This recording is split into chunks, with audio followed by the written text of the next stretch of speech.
Carl Boileau. Bon, un sujet... Oui, c'est courant. Boileau en passant, pas Bonneau. Pardon? C'est Boileau, mon nom. Boileau. Oh. Oui, donc je vais amener notre attention sur un sujet qui est en train de passer sous les écrans radars, qui sont moins passionnants que le PDU, permettez-moi, mais qui est tout aussi urgent. Mais on le suit de près, là. Oui. Peut-être on va ne voir, fait on va pas voir. l'affichage, là, mais... D'accord, mais c'est pour ça que je pose la question, c'est pour savoir où est-ce qu'on en est là-dessus. Donc, comme vous devez le savoir, il y a présentement une invasion de punaises en Amérique du Nord. C'est le grand retour de la punaise de lit. Depuis 5 ans, on a recensé quelques cas à Montréal, sauf que là, présentement, c'est exponentiel. D'après Harold Lévy, qui est le spécialiste qui est présentement consulté par la DSP, lui, il dit que présentement, c'est 600% par rapport à l'année dernière, le taux de logements contaminés à Montréal, 600%. Et le plateau Mont-Royal serait un des arrondissements les plus touchés. Donc, la Ville doit prendre ses responsabilités et la réglementation actuelle empêche la lutte efficace contre la propagation. C'est-à-dire que le problème, c'est que depuis que les arrondissements sont chargés d'appliquer le règlement sur la salubrité, l'obligation d'informer les inspecteurs est tombée.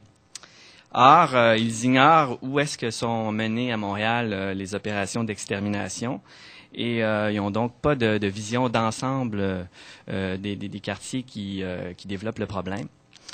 Et le gros problème, c'est que personne n'est responsable. Or, si on nous ramène au début des années 80, quand on a eu un problème de blatte, la Ville s'était très bien occupée du problème en responsabilisant tous les paliers. Quand on parle de tous les paliers, c'est-à-dire que le locataire est responsable d'informer son propriétaire quand il y a émergence de la bestiole concernée. Le propriétaire est tenu d'appliquer les mesures avec les exterminateurs. Les exterminateurs doivent faire rapport aux agents, aux inspecteurs de la ville et ces derniers s'assurent, parce que quand il y a un problème de punaise, c'est pas une maison, c'est un appartement, c'est très mobile, c'est un quartier, et donc les exterminateurs s'assurent si le problème est réglé. Autre chose qu'il faut prendre en considération aussi, c'est que, étant donné la mutation génétique de ces insectes qui leur ont permis de revenir en force, chaque compagnie utilise ses propres méthodes. Et là, on parle d'un chaos en termes de pesticides. Et on ne sait pas où est-ce que ces produits-là, lesquels exactement, dans quelle proportion sont déposés dans la ville pour lutter contre la punaise. Donc, il y a plusieurs éléments de réponse à votre question. C'est la Ville et les DSP qui collaborent là-dessus. Quand je parle de la Ville, donc la Ville-Centre, et donc c'est eux autres qui veillent à ce que l'arrimage entre l'arrondissement se fasse chez nous. C'est nos inspecteurs qui sont chargés avec cette responsabilité.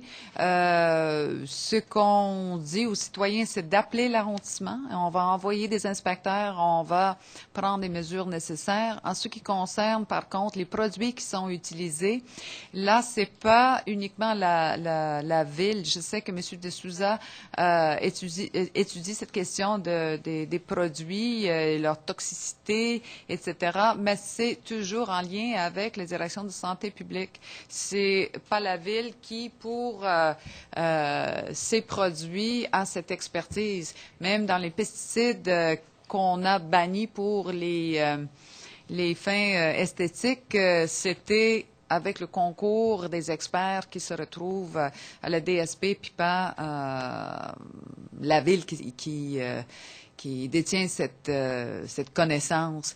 On peut l'appliquer une fois que nous avons les recommandations de la DSP. Puis la DSP a le pouvoir d'intervenir sans même la ville, que ce soit dans tous les domaines qui touchent la santé de la population montréalaise.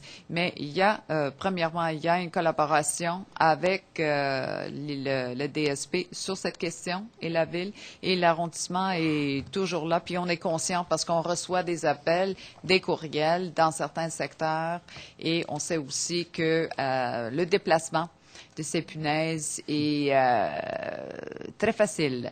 Oui. Et pour l'instant, à ma connaissance, on n'a pas une même prolifération que dans certains endroits dans la ville de New York, par exemple, mais il faut penser 2 fois avant de louer une chambre d'hôtel à New York. Permettez-moi, justement, il y a des villes là, comme ça, Buffalo, Vancouver, où c'est présentement hors de contrôle. Là, au rythme où ça émerge à Montréal, on n'a pas grand temps là, pour faire quelque chose. Donc, je on va vous faire confiance. Puis l'année prochaine, on va voir le résultat de la politique qu'on va mettre en œuvre. On va aussi faire le suivi auprès de M. Dessouza sur cette question. Parce que oui, ça nous préoccupe. Parce que les premiers appels qu'on a reçus à l'automne, disons, ça faisait gratter pas mal. Merci. Et finalement, M. Richard Ryan.